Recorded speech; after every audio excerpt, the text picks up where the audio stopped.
Hello friends, welcome, namaskar.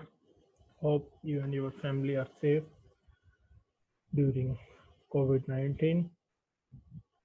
In today's discussion, we will discuss two major verifiable point for internal audit in the PO approval.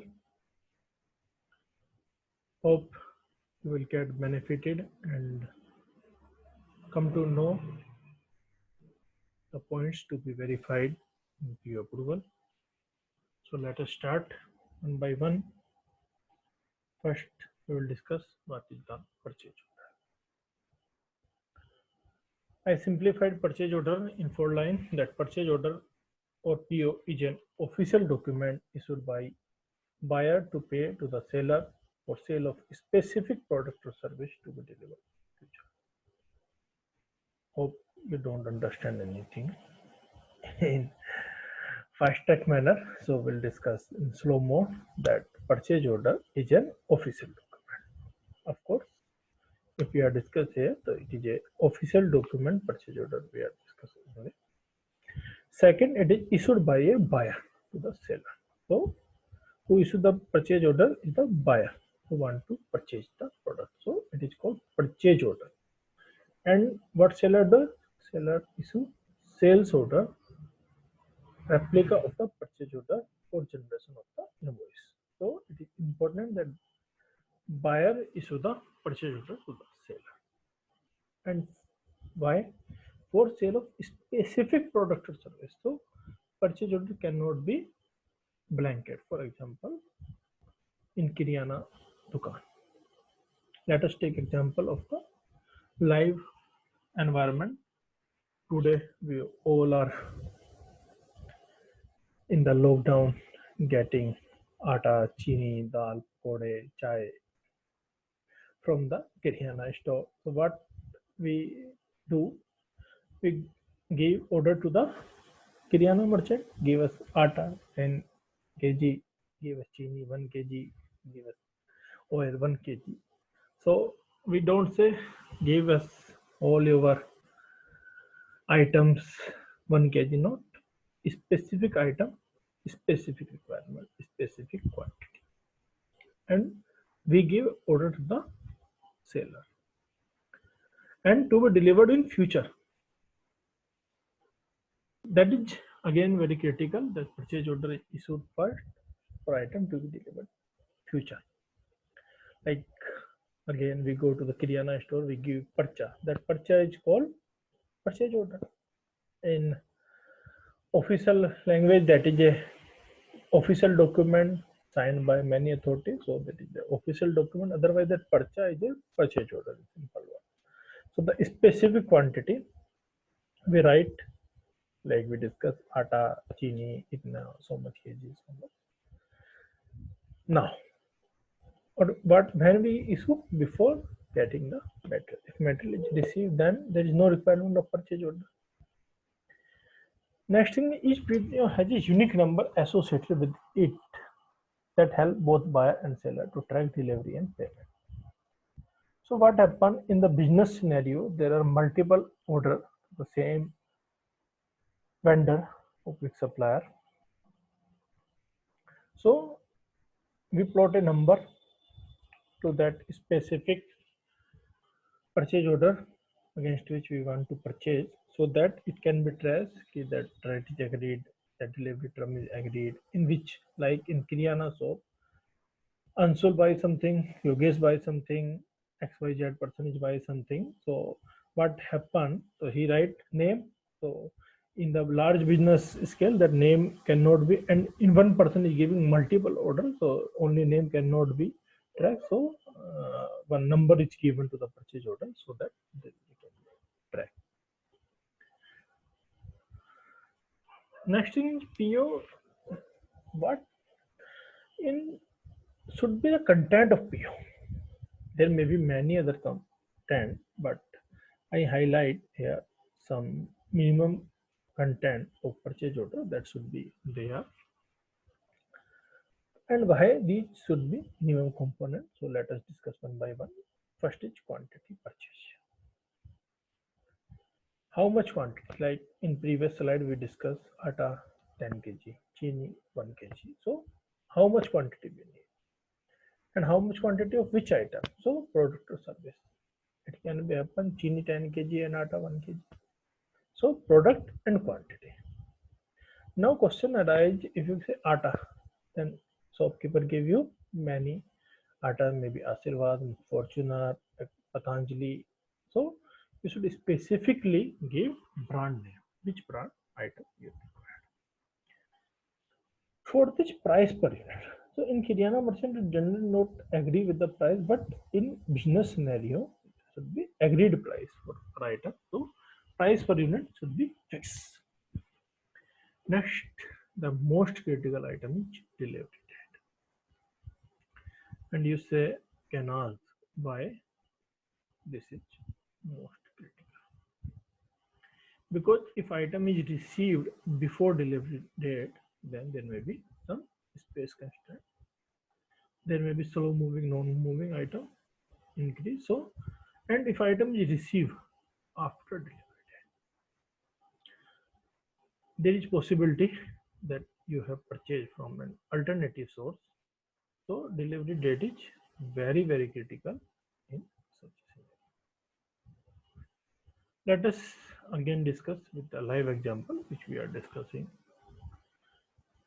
Your mother, wife, sister is ready for cooking pakoras in the lockdown, and atta is not received on time. Then what happens? Either you don't get the pakoda or you buy from some other source if it is not delivered on time. So delivery date is very critical here.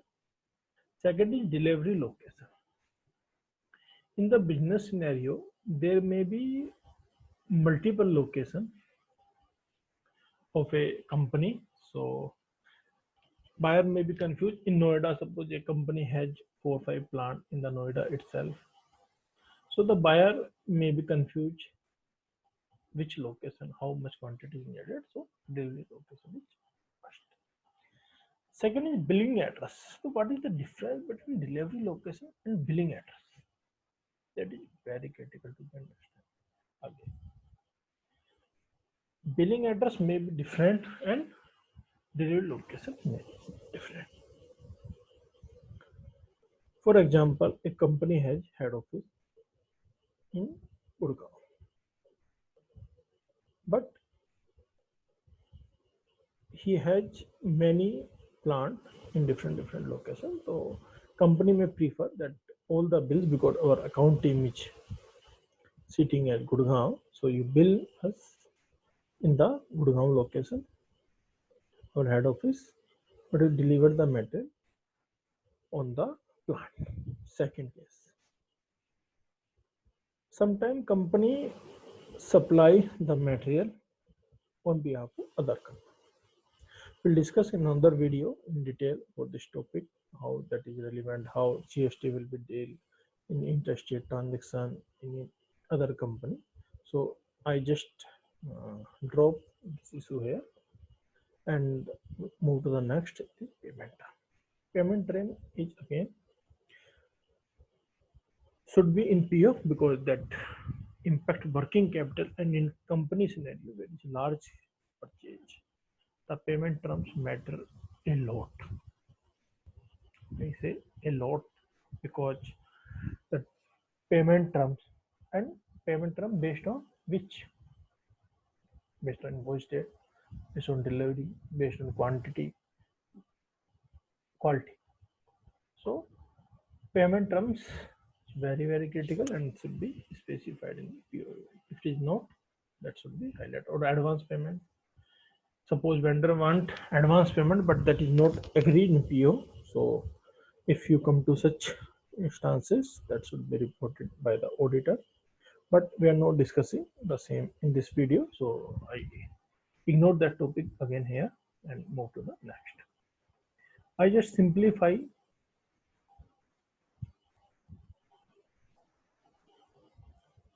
some stages of PO.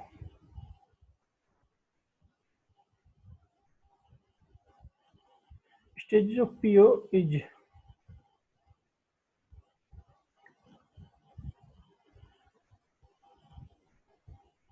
must be known to everybody because our whole discussion today, the topic we are discussing is based on this main slide. So how business function in the scenario, business scenario, purchase order. So what happened in industry, the buyer is a production department, or in some cases, production planning department in some companies. So what they do, just to brief you, after receiving the supplier demand, the department analyze the material available with it production planning. They give order to the purchase department through PR, purchase requisition.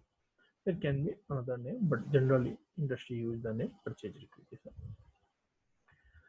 The purchase department analyze again the rate, negotiate the rate with different supplier, and get approval from his boss. Note this area is very critical, boss. So I take bigger picture of boss. So that is a specific region, and then after approval, the PO go to the vendor, public supplier. Then supplier issued the material, the factory gate. There are quality checks, and after quality checks, finally invoices go to the finance department for booking. Again, refreshing, buyer demand to the purchase department approve, second stage. Third stage, after approval, PO is given to the vendor. Fourth stage, material receive the factory. Fifth stage, quality check. Sixth stage, purchase. So from this total scenario to crux, or I say to auditable point I draw here is PO issued to vendor without approval. So what happened? Purchase department without approval from boss give to the order to the vendor and get better. Purchase order created, please note. Purchase order created, but same is not approved by the approval authority, and without his approval, without his knowledge, same is with the vendor. What happened? The rate is not agreed by some designated person. Second, PO created after purchase. What happened? Material already received at factory. Then what purchase department done? He called up, hello, give us so much quantity, and material is also received. Then purchase order created and approval is taken.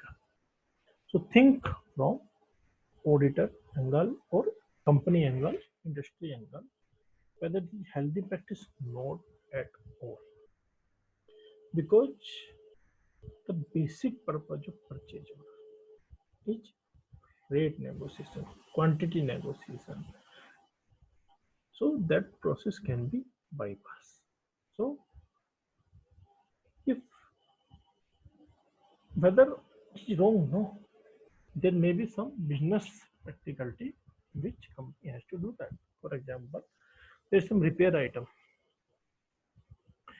Line is stopped. So what happened? Company purchased the item, get approval, but there should be some exceptional approval. There should be some trap. Let us think this example in a multinational company. The owner, suppose we take example of the Reliance. The Reliance never want this happen in his company because the Mukesh Ambani or any big organization. I just take an example, not to a company, Reliance or any other company. He never want because he's sitting somewhere he cannot verify such plant. So always want there should be some hierarchy. That's the purpose. Hierarchy, there is a system. So if hierarchy is broken, there should be some exceptional approval and exceptional tracker to check that this exceptional not impact on the planning.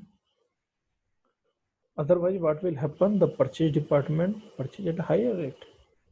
It should not be any intentional behind this, but that will lose to the company. So if as a auditor you found any these two cases, PO issued to vendor without approval or PO created after purchase, you should specifically ask whether there is some exceptional approval and tracker which verified by some senior authority. Yes, these are the cases, these are the reason the material purchase at emergency, and I take honors that I have verified the rate. There is no extra payment is made to the vendor, which is injustice to the company interest. So hope it is clear, and thank you. We'll move to the next uh, video and we'll discuss another point in the upcoming video.